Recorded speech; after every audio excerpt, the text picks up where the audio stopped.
Hello everyone, welcome back to my channel. ভিডিওটা দেখে বুঝে গেছেন আমরা কোথাও যাচ্ছি। মানে আমরা গুয়াহাটিতে যাচ্ছি। আমার যে বড় মাসির ছেলেটা মারা গিয়েছিল, ওর শ্রাদ্ধ, তার জন্য। আর এটা যাওয়ার আগের দিন নিচে আগেছে কীভাবে ঘুমায় ওর বাবার বুকের উপর পা উঠিয়ে। ওর বাবাও নিজেও জানে না, আমি যে রেকর্ড করে রেখেছি রাত্রে আর ওর বাবাকে দেখিয়েছিলাম। ওর বাবা বলছে এরকম। আর তারপরে যে আমরা বেরিয়ে পড়েছি। আর আমি কি বলছিলাম, এত দূর আমি আগস্তিয়াকে নিয়ে যাই না, ওর বাবা না গেলে। ওর বাবা তো যায় নাই, ওর বাবার তো কাজ আছে।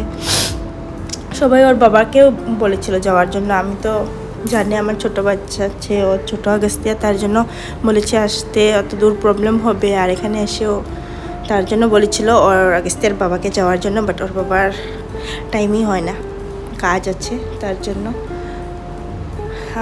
আমাকে মানে আমার বাবাই বলেছে তুমি যাও একদম ফোর্স করে। তারপরে যে আমরা যাচ্ছি। আর আমি এসেছি কারণ ভাইকে লাস্ট দেখতেও পারিনি আমি, ওর লাস্ট কাজ, তার জন্য যাচ্ছি। ওই কল করতো গুয়াহাটি থেকে, মানে ওই একটা ছিল যে কল করতো, আগস্তিয়ার কথা জিজ্ঞেস করতো, বাইক না কোথায়, সবাইকে ও কল করতো। যে যাওয়ার সময় দাদাও বলছিল হ্যাঁ আমি যদি যাব শুনে ও কতবার কল করে, বলে কখন আসছো কোথায়। আর বৌদিও বলছিল হ্যাঁ ওই কল করতো। আর ভগবান এরকমই করে, ভালো মানুষদেরকে নিয়ে যায়। এই যে আমরা যাচ্ছি, বেরিয়ে পড়েছিলাম আমরা, হাফলং রোড হয়ে যাচ্ছি ওইদিকে মেঘালয়। এদিকে অনেক মানে 40-45 কিলোমিটার ভাঙ্গা রোড, ভালো না। আর এদিকেও ভাঙ্গা আছে, তাহলে কম 15 কিলোমিটার এরকম ভাঙ্গা। আর দাদা এদিকেই যায় অত অনেক বেশি। এই যে ট্রাকগুলো, কি বড় বড় ট্রাক, আর কি যে লোড নিয়ে এত বড় বড় গাড়িগুলো, পুরো মানে তেরা হয়ে যায়।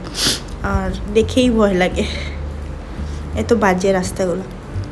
আর দিনের বেলাও ট্রাকগুলো ছেড়ে দেয়, মানে রাত্রে ছাড়লে তো এক কথা। তারপরে যে আমরা যাচ্ছি। আর আমরা কে যাচ্ছি, দাদা, বৌদি আর মানবী, আমি, তুহিন আর আগস্তিয়া, আমরা 6 জন। তারপর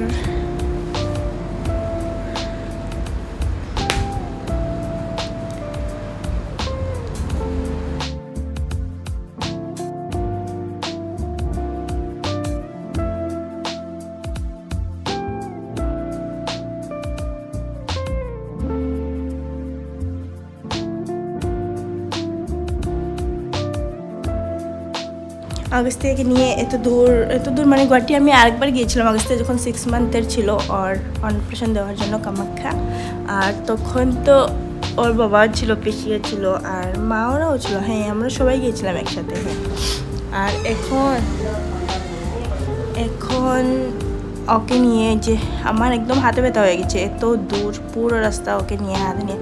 যখন ও ঘুমায় তখন তো আমার কোলেই ঘুমে, আর যখন সজাগ তখন দুষ্টুমি করে।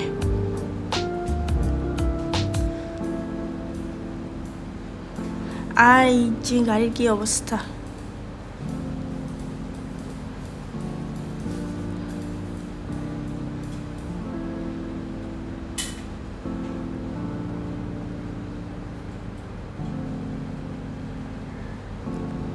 এখানে জায়গাটা সুন্দর ছিল। দাদা বলেছে ফটো উঠবে নাকি, তার জন্য ফটো ওঠার জন্য এখানে আমরা একটু নেমে।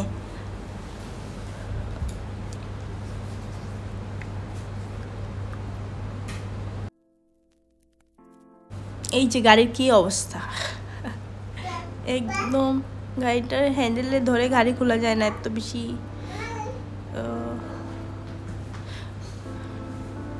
পাইনাপেল খাওয়াচ্ছিলাম ওকে, ও ঘুমেছিল, আমরা সবাই খেয়েছি।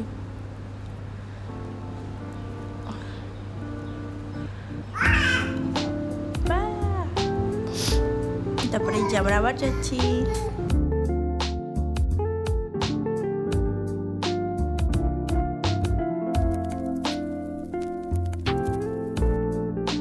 তারপর এখানে আর কোনো হোটেল ভালো ছিল না এখানে, মানে এই রাস্তাটা, এই রোডের মধ্যে এটাই একটা। তারপর এখানে আমরা পরোটা খেয়েছি।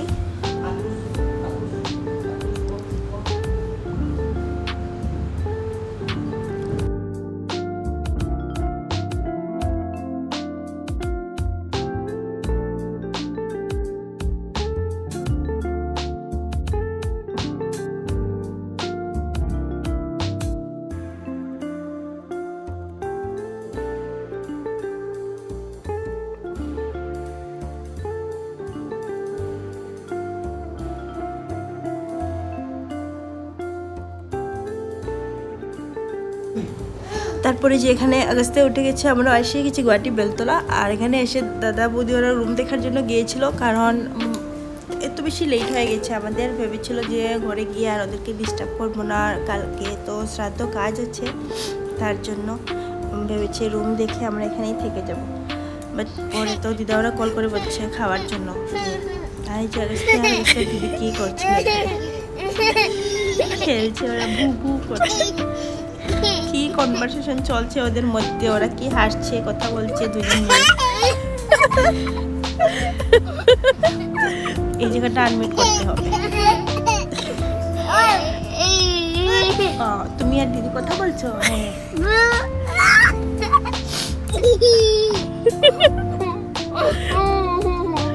কমেডি।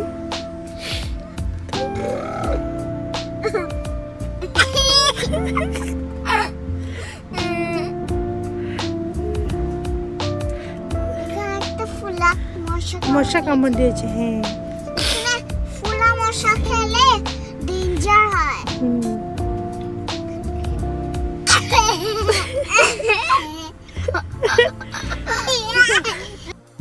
তারপর ওইখানে গিয়ে আমরা খেয়ে আমি ওই পার্টটার ভিডিও করিনি। খেয়ে আর বড় মাসি ওরা ঘুমিয়ে গেছিলো, কারণ আমরা যেতে যেতে পুরো 2:30 2:30 মানে অনেক বেশি রাত্র হয়ে গিয়েছিলো। তার জন্য আমরা খেয়ে ওইখানে মা মামি ছোটো মাসি ওরা ছিল সোজা। বড় মাসি ওদের তো আজকে সকালে উঠে কাজ আছে 6টার সময়। তারপর আমরা এসে গেছি। এসেই যে এখন কি আগস্তিয়াকে যে আমি কেক খাওয়াচ্ছিলাম, কেকটাকে দিদির কেক খেয়ে নিচ্ছে।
তারপর ভিডিওটা শেষ হতে চলেছে। যদি ভিডিওটা ভালো লাগে লাইক কমেন্ট শেয়ার করবেন, আমার চ্যানেলে নতুন থাকলে সাবস্ক্রাইব করবেন। আর আমার ভাই আত্মাটা যেখানেই থাকে ভালো থাকে, ভাইয়ের জন্য প্রে করবেন। আর এই যে তুহিন আর কি করছে দুষ্টুমি। Okay, thank you so much for watching, bye by.